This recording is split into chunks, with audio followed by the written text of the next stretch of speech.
Do you want to hide comments on Instagram Live?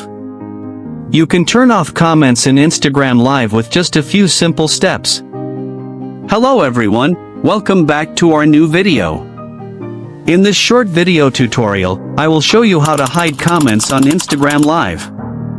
Just watch this video till the end, and do not forget to like this video and subscribe to this channel for more tutorials and tips videos.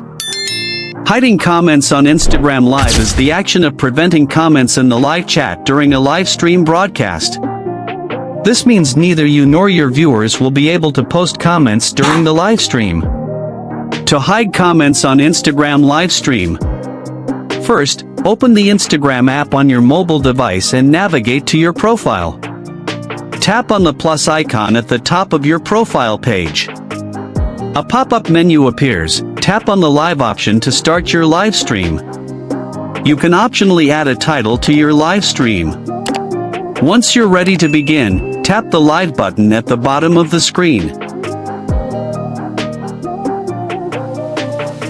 During your live stream, you'll see the comments section displayed at the bottom of the screen. This is where viewers can leave their comments. Tap on the three-dot menu located on the right side of the comment box. From the pop-up menu that appears, select the option Turn Off Commenting. Once you tap Turn Off Commenting, comments will be disabled for your entire live stream. Neither you nor your viewers will be able to post comments. By following these simple steps, you'll be able to control the comments during your Instagram Live broadcast.